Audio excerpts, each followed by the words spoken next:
여호와는 나의 목자시니 내게 부족함이 없으리로다. 그가 나를 푸른 풀밭에 누이시며 쉴만한 물가로 인도하시는도다. 내 영혼을 소생시키시고 자기 이름을 위하여 의의 길로 인도하시는도다. 내가 사망의 음침한 골짜기로 다닐지라도 해를 두려워하지 아닐 것은 주께서 나와 함께 하심이라. 주의 지팡이와 막대기가 나를 안위하시나이다. 주께서 내 원수의 목전에서 내게 상을 차려주시고 기름을 내 머리에 부으셨으니 내 잔이 넘치나이다. 내 평생의 선하심과 인자하심이 반드시 나를 따르리니 내가 여호와의 집에 영원히 살리로다. 아멘. 오늘 성경에는 목자와 양에 관한 은유적 표현이 나옵니다. 목자와 양에 관해서 나오는데, 여러분, 양은 언제 가장 행복할까요?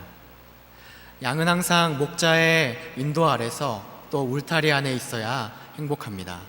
울타리 안에 있으면 주인인 목자의 보호 아래 있기 때문에 안전하고 평안합니다. 마음껏 뛰어놀 수도 있고 또 근심 걱정이 없으며 많은 영양분도 섭취할 수가 있습니다. 그러나 목자가 없는 양은 어떠할까요? 늑대와 들짐승으로부터 보호받을 수가 없습니다. 무방비 상태가 됩니다. 그래서 많은 들짐승으로부터 생명의 위협을 받게 됩니다. 오늘 성경에 나오고 있는 이 목자와 양의 모습이 우리와 너무나도 닮았습니다. 우리는 주인인 목자를 바라보면서 살아가야 하지만 목자가 없는 무방비 상태로 살아갈 때가 많이 있습니다. 우리 자신은 언제나 목자를 향해서 나아간다고 하지만 목자가 없는 양같이 살아갈 때가 많다는 것입니다.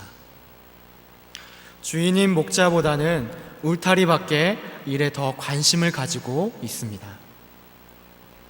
울타리 밖의 세상에 관심과 집중을 하다 보니까 어느새 그것이 우리 믿음의 세계에서도 세상 기준이 믿음의 기준이 되어버렸습니다.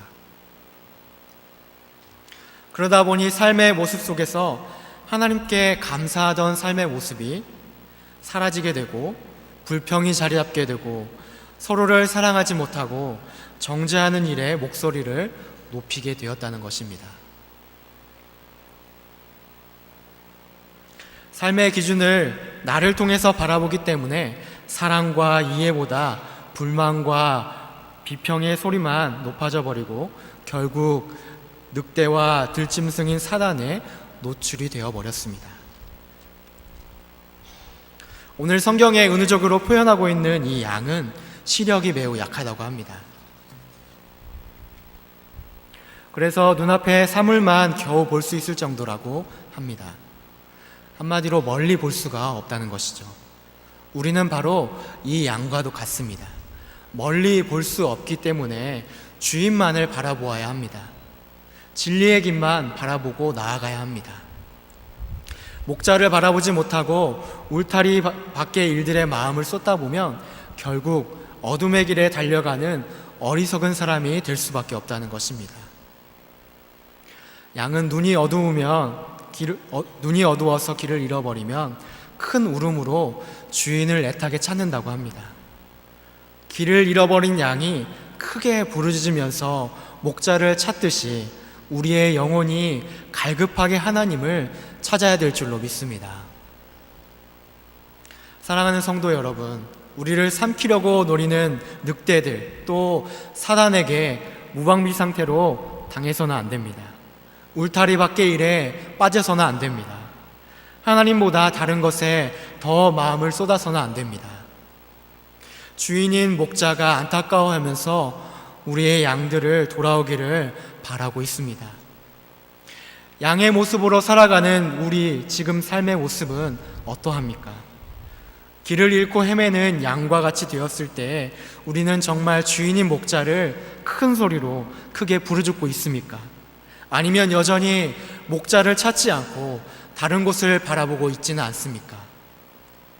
우리는 오늘 주시는 말씀을 통해서 우리의 삶을 점검해 보기를 원합니다.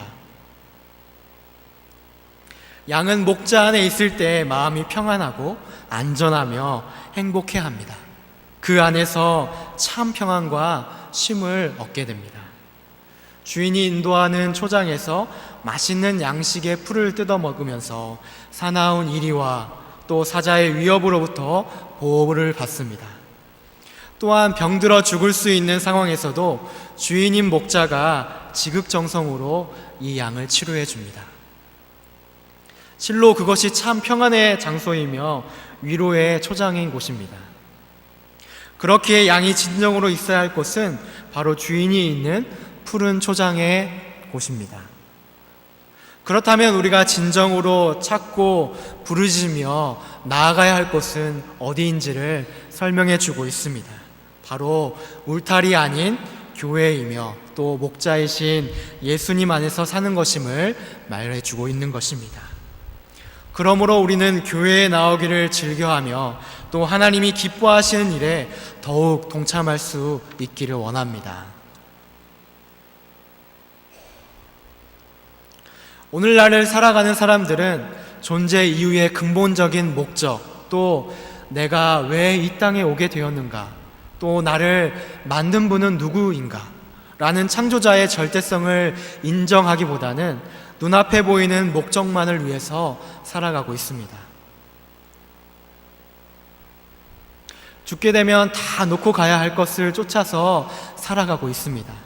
하지만 성경에서 예수님께서는 비유를 통해 말씀하십니다. 누가복음 12장 20절을 같이 한번 읽어보도록 하겠습니다. 같이 한번 읽어보겠습니다. 시작. 도로 찾으리니 그러면 내 준비한 것이 누구의 것이 되겠느냐 하셨으니. 또 야고보서 4장 13절에는 이렇게 기록하고 있습니다. 너희 생명이 무엇이냐? 너희는 잠깐 보이다가 없어지는 안개니라 라고 말하고 있습니다. 물질도 명예도 목숨도 바로 안개와 같다는 것입니다. 잠깐 보이다가 없어지게 됩니다. 하지만 사람들은 여전히 그것에 얽매여 있고 또 여전히 길 잃은 양의 모습처럼 살아가고 있다는 것입니다. 목자를 찾지를 않습니다. 길을 잃어버린 양처럼 여전히 살아가고 있다는 것입니다. 우리는 오늘 성경 말씀을 통해서 목자를 부르짖으며 안전한 곳을 향해서 나아가야 될 줄로 믿습니다. 울타리 밖에 신비로운 곳에 현혹되지 말고 주위를 살피고 우리의 신앙을 점검해 볼 필요가 있습니다. 나를 노리는 늑대와 짐승들, 즉 바로 마귀의 괴계를 잘 살펴야 한다는 것입니다. 그래서 목자 대신 예수님을 찾아서 뛰어가면서 부르짖어야 하는 우리의 마음들이 있어야 될 줄로 믿습니다. 우리의 인생의 바른 길을 인도하시는 목자, 바로 예수님을 우리는 따라가야 합니다. 우리의 인생을 주님께 맡기면서 그분의 울타리 안에서 살아가면 무슨 해를 만나도 두렵지가 않다는 것입니다. 왜냐하면 하나님께서 우리를 보호해 주시고 인도해 주시기 때문인 것입니다. 우리는 그분 안에서 참 평안과 쉼을 얻을 수가 있습니다. 오늘 우리가 읽은 본문은 다윗이 일생 동안 자신이 체험한 여호와의 축복을 잔잔하면서 아주 굳건한 심정으로 노래하여 진한 공감을 자아내는 바로 찬양시의 그런 일부분입니다. 여호와 하나님을 나의 목자라고 이야기를 하면서 백성을 양의 이미지로 표현하고 있습니다. 목자는 양에게 없어서는 안 될 아주 중요한 존재입니다. 양들을 배불리 먹이기 위해서 새로운 목초지를 찾아서 양떼를 이렇게 거느리고 자주 이동을 했고, 그 당시 팔레스타인 날씨가 건조하고 또 더위가 아주 있었기 때문에 그렇게 목자는 양들에게 규칙적으로 충분한 물을 공급해야만 했습니다. 그런데 팔레스타인 지역은 강수량이 적고 증발률이 커서 빗물은 땅속으로 스며들어서 흐르기 때문에 물이 아주 귀했다고 합니다. 그래서 물을 찾는 것은 아주 대단히 중요한 일이었고, 또 물의 일용을 둘러싸고 싸움이 생기는 일도 허다했다고 합니다. 그렇지만 목자는 이 양들에게 먹일 물과 또 풀을 위해서 늘 이렇게 헌신했다고 합니다. 또한 야생동물이나 도둑으로부터 양을 안전하게 보호해야만 했습니다. 목자는 커다란 지팡이로 무리를 이탈한 양을 돌아오게 하는데 또 사용을 했으며, 막대기 끝에 목과 같은 날카로운 것을 달아서 맹수가 달려들 때에 격퇴하는 도구로 쓰기도 했다고 합니다. 때로는 목자는 맹수나 이런 도둑으로부터 양을 지키다가 피를 흘리고 목숨을 잃는 경우도 허다했다고 합니다. 그리고 여럿이 같은 지역에서 목축을 할 경우에는 목자들은 한 우리에 그들의 양떼를 넣어서 밤을 지내게 한 후에 아침이면 자기의 양을 끌어내게 되었는데, 그런데 신기한 것은 양은 자기의 목자의 음성을 알고 있어서 목자가 양들의 이름을 부르면 자기 목자에게로 갈 수 있었다고 합니다. 이렇게 시편 23편은 목자와 양에 대한 이해를 갖고 쓴 글입니다. 하나님이 바로 우리에게 이와 같은 목자가 되신다는 것입니다. 본문은 여호와를 목자로 그의 백성을 양으로 비유하여서 아주 양자 간의 친밀하고도 절대적인 관계를 묘사해 주고 있습니다. 우리 1절 말씀을 같이 한번 읽어보도록 하겠습니다. 시편 23편 1절 말씀입니다. 같이 한번 읽어보도록 하겠습니다. 시작. 여호와는 나의 목자시니 내게 부족함이 없으리로다. 아멘. 1절에 보면 여호와는 나의 목자시니 내게 부족함이 없다고 하였습니다. 그렇습니다. 우리는 여호와 하나님이 목자가 되어주시는 것만으로도 부족한 것이 없다는 것을 알 수가 있는 것입니다. 왜냐하면 세상의 모든 것을 주관하시는 하나님이 우리의 목자가 되어주시기 때문인 것입니다. 절대자이신 목자, 하나님을 따라 살아가면 올바른 길로 갈 수 있고 좋은 장소와 먹을 것을 보장받을 수 있다는 것입니다. 목자가 양을 아주 잘 돌봐줍니다. 그래서 부족한 것이 없고 평안하고 참 쉼을 얻게 됩니다. 그래서 양은 목자를 통해서 참 행복을 느끼게 됩니다. 그런데도 불구하고 우리는 참 목자이시고 평안함을 주시는 하나님의 품안보다는 늘 울타리 밖의 세상에 관심을 두고 그것에 현혹이 되어서 살아가고 있다는 것입니다. 마치 그것이 더 나은 것인 듯 그곳에 현혹되어서 목자 되신 하나님을 자꾸만 떠나려고만 한다는 것입니다.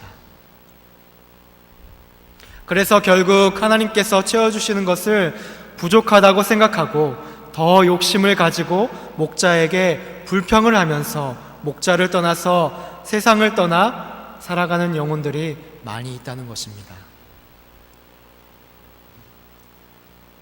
그러나 우리가 진정 누리고 간구해야 할 소망은 이 땅의 것이 아니라 하늘나라이며 하나님의 품 안이어야 한다는 것을 1절 말씀을 통해서 우리는 알 수가 있는 것입니다.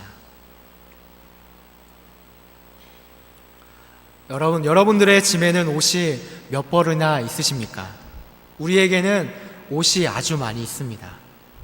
그런데 우리는 옷을 계속해서 사게 됩니다. 그 이유가 무엇일까요? 옷이 헤어지거나 또 유행이 지나서일 것입니다. 우리는 이렇게 자신의 만족함을 채우기 위해서 끊임없이 사고 버리고 또 하는 것을 반복하고 있습니다. 그것은 옷이 될 수도 있고 또 가구가 될 수도 있고 여러 가지 우리가 필요로 하는 모든 것일 겁니다. 하지만 우리는 생각해 보아야 됩니다. 그것들이 잠깐의 만족함과 행복함을 줄 수는 있겠지만 계속해서 만족하지 못하고 새로운 것을 추구하면서 바꾸어 나가고 있다는 것입니다. 그것은 인간의 욕심이 끝이 없기 때문인 것입니다. 인간은 처음 하나님과 함께하면서 누렸을 때에는 모든 것에 만족함과 기쁨이 있었습니다. 부족함이 없이 늘 행복했습니다. 하지만 인간은 죄를 지어서 하나님과의 관계가 상실해버리고 난 뒤에 그 만족감을 채울 길이 없었습니다. 그래서 자꾸만 그 부족한 것을 채우려고, 다른 것으로 채우려고 하는 그 습성 때문에 가진 것이 있으면서도 자꾸만 그것보다 더 채우려고만 하는 습성이 생기게 되었습니다. 하나님으로 만족하기보다 다른 세상의 것으로 만족하려고 욕심부리다 보니까 돈 때문에 부모를 죽이기도 하고 또 명예 때문에 거짓말을 아무렇지 않게 하게 되는 모습을 우리가 보게 됩니다. 자신의 안위와 목적을 위해서 거짓된 삶을 스스로 정당화하면서 살아가는 모습을 보게 됩니다. 주님을 떠난 우리의 모습은 마음에 이렇게 참 평안이 없고 근심과 걱정 또 욕심에 사로잡히게 됩니다. 그래서 주님을 생각할 틈이 없어지게 되는 것입니다. 오히려 나의 부족한 것을 자꾸만 채우려고 살아가고 있다는 것입니다. 바로 이러한 것이 우리의 모습입니다. 그러나 여호와 하나님께서 우리의 목자가 되시면 부족한 것이 없다고 성경은 말하고 있습니다. 진정으로 우리가 사모하며 간절하게 찾아야 할 것은 그 어떤 세상의 즐거움이 아니라 바로 우리의 목자 되시는 하나님의 품이며 또 천국의 소망인 것임을 우리는 알 수가 있다는 것입니다. 그러므로 우리는 세상이 주는 오락과 여유를 찾는 것이 아니라 오직 하나님과 동행하는 우리가 되어야 될 줄로 믿습니다. 우리 2절 말씀도 같이 한번 읽어보도록 하겠습니다. 2절 말씀입니다. 같이 한번 읽어보도록 하겠습니다. 시작. 그가 나를 푸른 초장에 놓이시며 쉴만한 물가로 인도하시는도다. 아멘. 우리의 목자 되시는 여호와 하나님은 바로 우리의 필요를 먼저 아십니다. 그래서 그것을 충족시킬 곳으로 우리를 인도하신다고 2절 말씀에 나와 있습니다. 척박한 광야와 험한 산지가 대부분인 이 팔레스타인 땅에서 푸른 초장이란 풍요한 삶의 터전을 상징하고 있습니다. 더욱이 이 푸른 초장은 양들이 먹일 양식인 싱싱하고 또 부드러운 풀이 풍성한 곳이자 양들이 드러누워 편히 쉴 수 있는 그러한 공간이었습니다.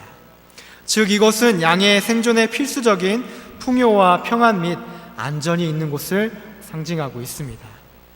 따라서 하나님은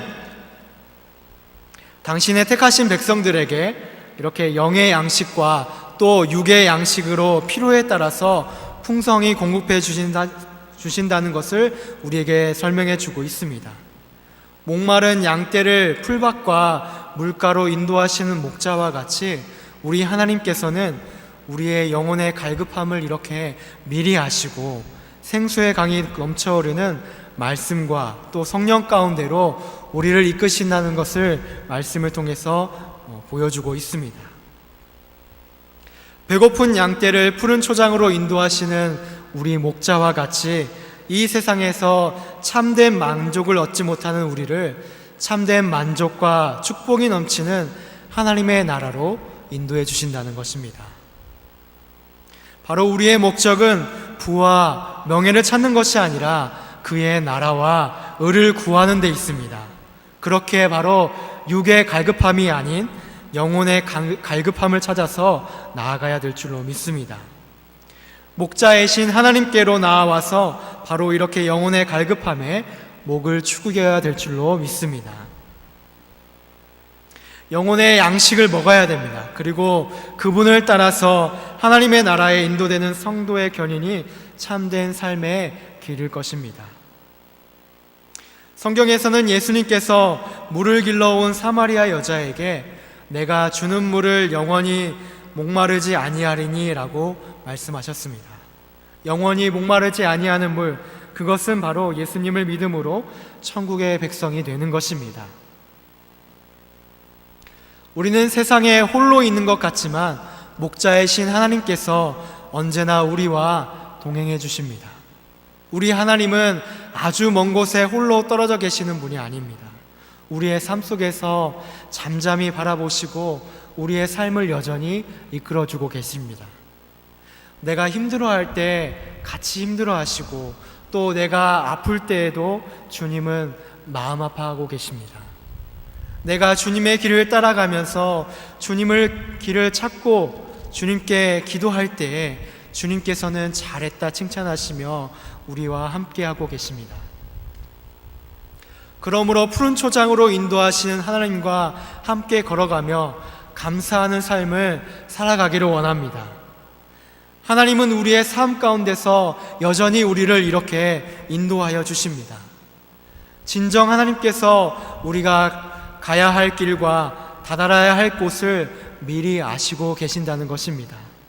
그렇기 때문에 목자이신 하나님과 함께하면 우리는 두렵지 않고 의의 길로 또 선한 길로 나아갈 수가 있습니다. 양이 올바르지 못한 길을 갈 때 주인은 양이 잘 갈 수 있도록 앞에서 길을 잘 인도해야 합니다. 옆에서 때론 뒤에서 양들을 인도해 줍니다. 그래서 목자는 이렇게 양들에게 인도합니다. 얘야, 이쪽이다, 이쪽이 옳은 방향이다 라고 말을 해주고 있습니다. 우리 또한도 그렇습니다. 우리가 올바르지 못한 길을 갈 때에 주님은 우리를 옆에서 또 앞에서 뒤에서 올바른 길을 갈 수 있도록 우리들을 이끌어 주시고 또 함께 갈 수 있도록 도와주십니다. 그러나 우리는 주님과 함께 하지 않기 때문에 바른 길을 가지 못하고 있다는 것입니다. 가야 할 곳을 다다르지 못한 채 다른 길로 향하여서 분주하게 나아가는 우리들의 모습을 보게 됩니다. 그래서 올바르게 나아가지 못하고 행복하지 못하게 됩니다. 의의 길에 서야 하지만 주님을 믿는다고 하면서 불의한 일에 앞장서게 되는 우리의 모습을 보게 됩니다. 그래서 세상 사람들과 같은 모습으로 살아가는 우리의 모습을 발견할 때가 많이 있습니다. 우리는 사망의 음침한 골짜기, 자칫 잘못 발을 헛디지면 낭떠러지로 아래로 떨어져 목숨을 잃을 수밖에 없는 위태로운 골짜기에 놓일 때가 있습니다. 우리가 세상을 따라 살아가게 되면 이렇게 지옥의 골짜기로 떨어질 수밖에 없습니다. 그러나 우리는 그것을 생각하지 못하고 여전히 늘 많은 고난과 유혹 속에서 그곳에 빠져 살 때가 많이 있습니다. 그리고 많은 현실적인 어려움과 고난에 지쳐 쓰러져 포기를 해버릴 때가 많이 있습니다. 어려운 상황이 오게 되면 그 자리에서 일어서지를 못하고 주저앉아서 넘어져서 울고 방황할 때가 많이 있다는 것입니다. 목자 되시는 우리 주님께서는 이런 우리를 보시고 안타까워 하십니다. 그렇기 때문에 우리는 좀 더 주님의 음성을 듣고 목자이신 주님을 바라보며 나아가야 됩니다. 뇌성마비 장애를 가지고 있는 한 자매가 있었다고 합니다. 자신의 의지대로 움직일 수 없는 육체 때문에 그녀는 마음과 영혼까지 늘 병들어 가고 있는 모습이었다고 합니다. 하나님을 믿고 교회에도 출석을 하고 있었지만 늘 마음속에서는 불평과 원망이 그 마음에 가득했다고 합니다. 그도 그럴 것이 지하실에서 비닐 장판을 깔고 살고 있었던 그녀는 바닥에서 올라오는 습기 때문에, 곰팡이 때문에 몸을 움직이기도 힘들었다고 합니다. 그러던 어느 날 그녀는 아무것도 하지 못하고 낭망하면서 그저 주저앉아서 울고 있었습니다.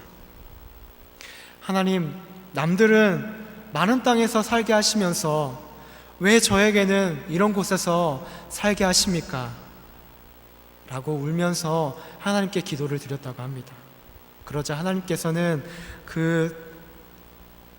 그녀에게 이렇게 말씀하셨다고 합니다. 너는 나의 사랑하는 딸 나실이냐 아니냐? 내가 너와 함께 있음을 잊었느냐? 이제 불평하지 말고 너는 시를 쓰도록 해라 라고 말씀했다고 합니다. 바로 이분이 많은 찬양 시집을 낸 송명희 시인이라고 합니다. 우리는 사망의 그늘 속에서 주저앉아서 울고 있을 때가 있습니다. 때로 불평과 원망을 할 때도 많이 있습니다. 고난 속에서 주님을 바라보지 못할 때도 많이 있습니다. 그러나 하나님께서는 내가 너와 함께함을 잊었느냐 라고 말씀을 하십니다. 우리는 주님을 바라보아야 합니다. 고통 중에도 주님은 우리 신음을 들으시고 계십니다. 우리의 절망을 다 알고 계십니다. 주님께 더욱더 간절히 다가가면서 고난 속에서 주님을 찾아야 하며 부르짖어야 합니다. 그것이 바로 하나님께서 우리에게 고난을 주시는 이유인 것입니다. 주저앉아서 울고 있으며 쓰러져 있다면 하나님의 음성을 들어야 될 줄로 믿습니다. 또한 말씀 앞에 우리가 바로 서야 될 줄로 믿습니다. 그렇게 할 때 하나님께서 우리 마음 가운데 찾아오시고 우리를 만나주신다는 것입니다. 우리 5절 말씀도 같이 한번 읽어보도록 하겠습니다. 5절 말씀입니다. 같이 한번 읽어보겠습니다. 시작.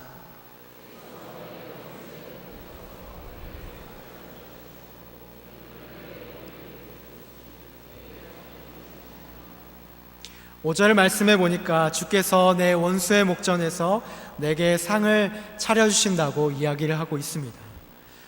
오늘 시를 쓴 다윗에게는 일생 동안 그의 목숨을 위협할 대적들이 아주 많이 있었는데 하나님께서는 그 모든 대적들을 물리쳐 주사 승리하게 하신 사실을 다윗은 이러한 기쁨의 잔치에 비유해서 표현하고 있습니다.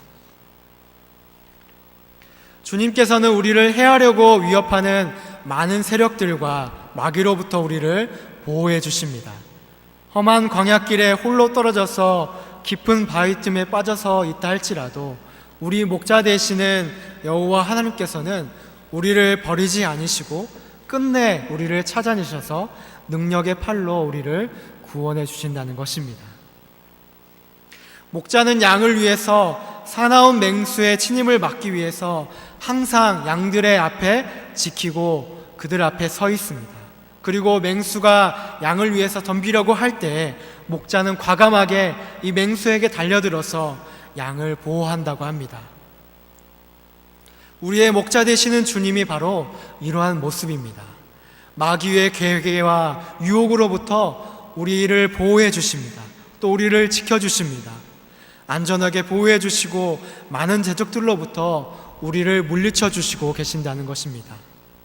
만약 양이 목자를 버리고 울타리를 뛰쳐나갔다 하더라도 주인은 애타게 그 양이 돌아오기만을 기다리고 있다는 것입니다.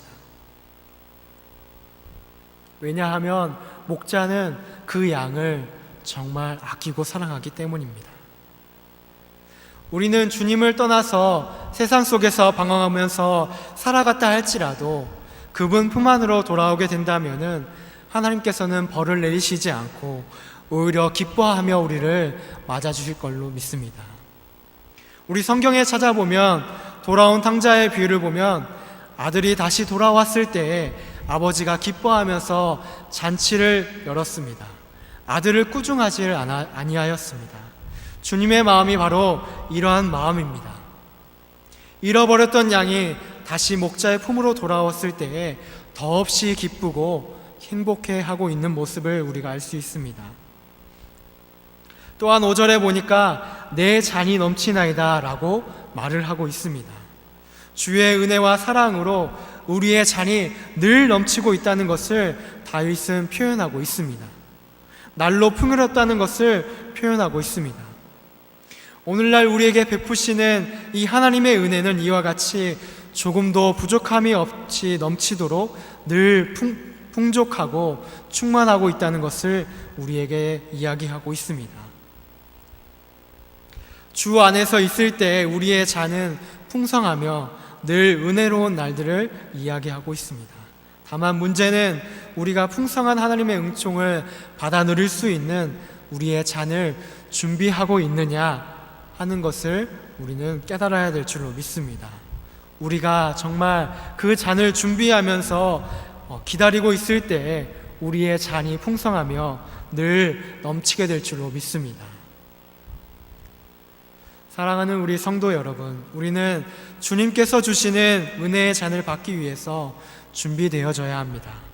주님을 위해서 예비하며 준비된 잔을 예배할 때에 주체할 수 없는 기쁨과 행복이 넘칠 줄로 믿습니다. 마지막 6절에 보니까 다윗이 마지막으로 고백하는 글이 나옵니다. 우리 6절 말씀도 같이 한번 읽어보도록 하겠습니다. 같이 읽어보도록 하겠습니다. 자, 시작. 내 평생의 선하심과 인자심이 반드시 나를 따르느니 내가 여호와의 집에 영원히 살리로다. 아멘. 언제나 선하심과 인자하심으로 인도하시는 하나님의 은총에 이렇게 확신하고 있는 모습을 우리가 살펴볼 수가 있습니다. 영원히 함께 살기를 다윗은 고백하고 있습니다. 바로 우리의 고백이 이 다윗의 고백과 같은 우리의 고백이 될 수 있기를 원합니다. 주님을 내 마음에 모시고 늘 함께 살아갈 수 있는 다윗의 고백이 우리의 고백이 되어야 될 줄로 믿습니다. 다윗의 이 고백처럼 우리의 평생의 삶 속에서 예수님께서 언제나 선하시고 또 인자하심으로 우리를 이렇게 돌보아 주시며 인도하여 주시는 분인 것을 우리는 잊지 말고 우리 마음속에 확신하는 믿음을 가져야 될 줄로 믿습니다. 우리가 확신하지 않는다면 다시 길을 잃어버린 양의 모습처럼 다시 울타리 밖의 세상에 마음을 돌리게 될 것입니다. 우리는 마음에 주님을 향한 확신과 사랑이 있어야 됩니다. 목자에 대한 신뢰와 사랑이 있어야 그 안에서 참 쉼을 얻고 평안을 얻을 수가 있습니다. 또한 우리는 언제나 준비하는 신앙의 자세를 가져야 합니다. 은혜와 사랑으로 잔이 넘친 것처럼 주의 은혜를 받을 수 있는 사람이 되어야 합니다. 그러기 위해서는 많은 고난과 유혹 속에서도 참고 인내하면서 주님을 바라볼 수 있는 우리 신앙인의 자세가 되어야 될 줄로 믿습니다. 요즘 시대가 너무 악하고 더욱더 많은 사람들이 주님을 떠나는 그런 시대가 되었습니다. 그렇지만 많은 원수의 이 대적들 가운데서도 주님을 찾을 수 있는, 주님을 의지할 수 있는, 또 주님을 인도하심을 따라갈 수 있는 우리의 모습이 될 수 있었으면 좋겠습니다. 찢어지며 상하며 정말 넘어질지라도 주님을 잊지 않고 주님의 품 안에서 영원히 거하는 우리의 모습이 되었으면 좋겠습니다. 그럴 때 오늘 우리는 다윗이 고백했던 것처럼 여호와의 집에 영원히 거하겠다는 신앙의 확신과 다짐이 우리에게 서게 되는 것입니다. 우리 사랑하는 성도 여러분, 양인 우리는 목자 안에서 참 평안과 삶을 누리면서 하나님의 보호 가운데 삶을 살아가는 우리가 되기를 소망합니다. 목자 안에 있는 양과 같이 평안하게 우리가 누워서 자기도 하고 또 하나님의 선한 뜻을 함께 이루어가는 복된 우리 모두의 모습이 되시기를 하나님의 은혜가 함께 하시기를 바라고 원합니다. 시간 다 같이 기도하겠습니다.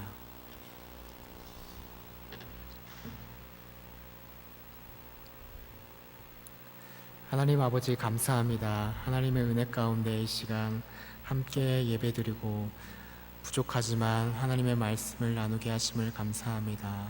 주님, 하나님의 말씀 가운데 우리가 살아가게 하시고 늘 목자를 따라갈 수 있는 저희들이 될 수 있도록 도와주시옵소서. 감사를 드려오며 예수님의 이름 받들어 기도드렸습니다. 아멘.